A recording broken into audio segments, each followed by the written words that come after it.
Hi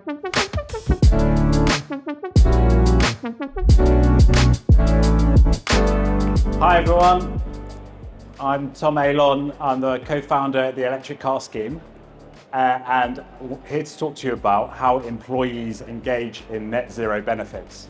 So we'll talk about what employees and employers tell us about what they're looking for. Then I'll tell you a bit about the Electric Car Scheme to give you some context, because I'll share some data about how employees are engaging. And then we'll talk about the future and where this can go. So, obvious start, survey 1,000 employees. What do you want out of your employee benefits? 70% of them said, number one most important thing is I need to save money. It's kind of obvious, everyone wants to save money. It's got more and more important over the last few years. Top reason for a benefit, need to save money. Secondly, about 70% of them said, I can't afford to reduce my carbon emissions. Affordability is a big problem for me to make that choice. But that same 70% of people said, I expect my employer to be proactive in moving towards sustainability. So employees can't do it themselves, they can't afford it, but they expect that of their employers. And final stat, we'll do a mini survey in the room, so please get your hands ready. Who here thinks it's important that benefits in their organization are no cost and very easy to use?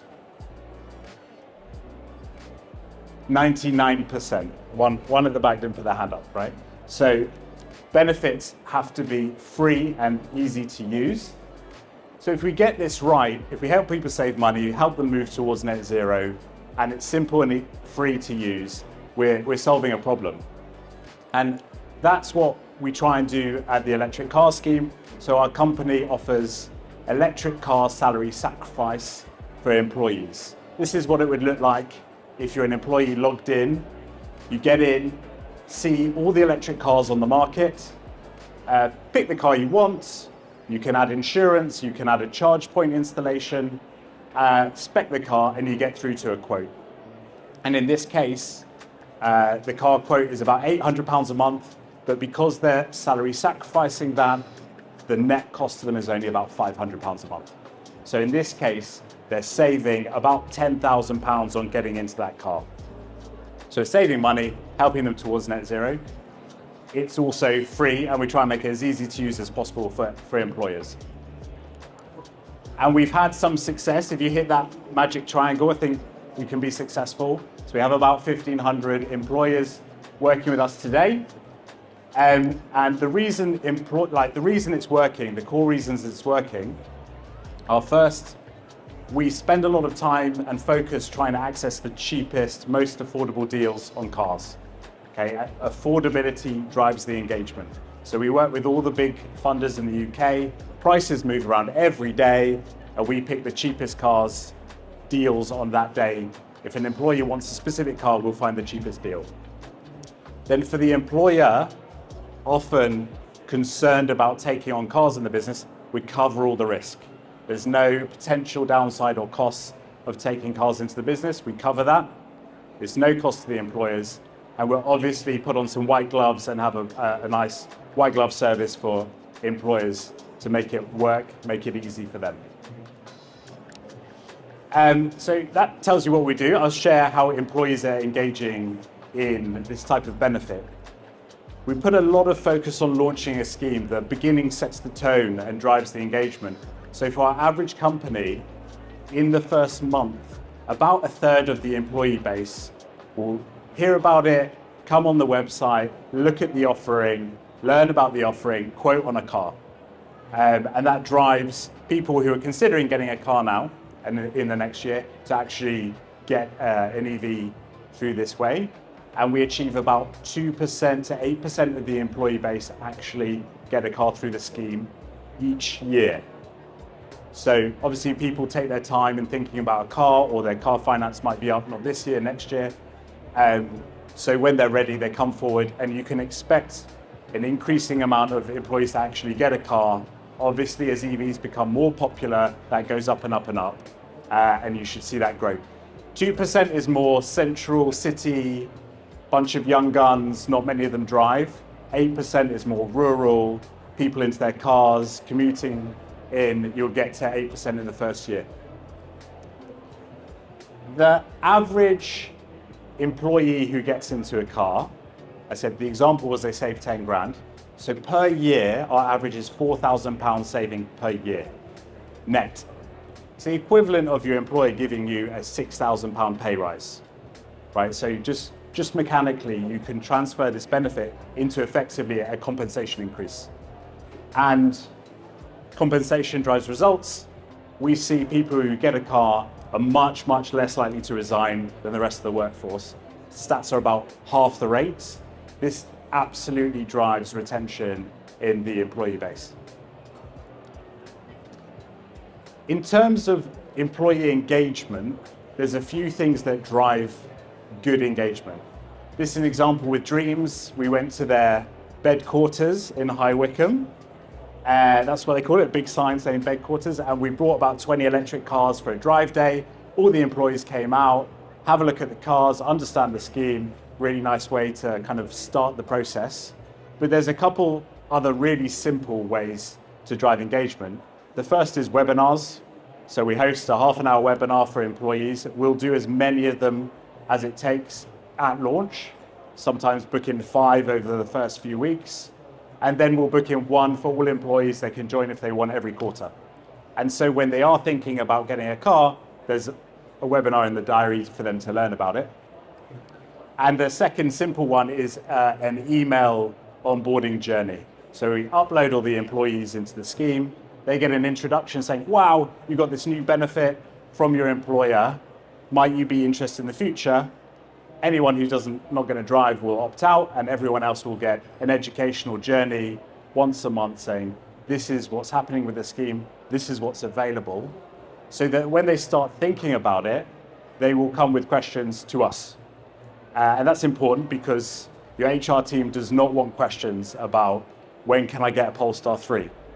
They can respond to us and say, hey, I've got a question, I might be interested in this, and they'll get to talk to someone. So the scheme's going well. That's the type of engagement we saw. And we're obviously looking to drive more engagement. We were having a think, how can we help people save even more money to drive that engagement? So earlier this year, we launched used cars into the salary sacrifice scheme. Maybe it's an obvious step. 4 out of 5 car transactions in the UK are for a used car, not a new car. I've never bought a new car before. And of course, they're more affordable, so more people want them, right? So we launched them, and they're just a great product. 40% of savings versus a new car. They're done up to new. They look like new. They smell like new. They're maintained and warranted, and they'll be in your front drive within 12 days because they're sitting in a warehouse somewhere, ready to be delivered. So that was obviously a good product. It drove a lot of engagement. So we saw the number of people engaging in the scheme increase by 50%. Affordability drives engagement. We were kind of caught off guard by that. It's now the vast majority of our business, used cars. So if you are thinking about launching or considering an EV salary sacrifice scheme, really, you need to be thinking about used car EV salary sacrifice scheme, because that is what your employees will take up if it's offered to them. Most people won't get a new car, they'll get a used car. So it brings us back to the conundrum. How do we go further? How do we drive affordability further while being green and being free and easy to use? And what we consistently heard from people considering getting a car was charging is very expensive, especially if I don't have a home charger. And it's a bit confusing. I don't know where to go. Sometimes when I turn up, there's already a car in the space. Sometimes the charger's not working. But top of the list, it's expensive. So if we just look at the data on that for a minute, back in Jan 2022, public charging was reasonable. About 14 pence per mile to charge your electric car, compared to petrol and diesel, the black and grey lines, about 18 pence a mile. But as electricity prices have risen and fuel prices have come down, now it is more expensive per mile to charge an electric car publicly than filling the tank with petrol. And rightly, an employee thinking, oh, I can get a cheap electric car now, has to think, but how am I going to charge it? And what's the total cost going to be to me to run it? And so we wanted to help in this space. So today we're launching the charge scheme, which is salary sacrifice for electric car charging. Okay. We're not very creative with brand names. We've got the electric car scheme. Now we've got the charge scheme. And what this is, when you get a car, you'll get a card. There we go, card like this. Allow you to public charge using the card, pay for all your public charging using the card. This gives you access to 70% of all public chargers in the UK. So you can find one and you can charge on it. The app will show you which ones are close. It will show you which ones are available now. It will show you which ones are working. And you can also pay for your home charging or business charging, and all of that cost to charge your car, you can salary sacrifice in the next month. So what does this do for driving? Well, public charging was at 24p a mile, and now with this, because you save income tax and national insurance, drops 30 or 40%, you can drive at 17p a mile. So it's at least equal to petrol. You can say, oh, I've got a cheap electric car. I know it's going to be the same cost as petrol. Even if I don't have a home charger, I can make the change. And if you have access to home charging, it also makes that cheaper. The 5p reflects the max home tariff that you could be on in the UK.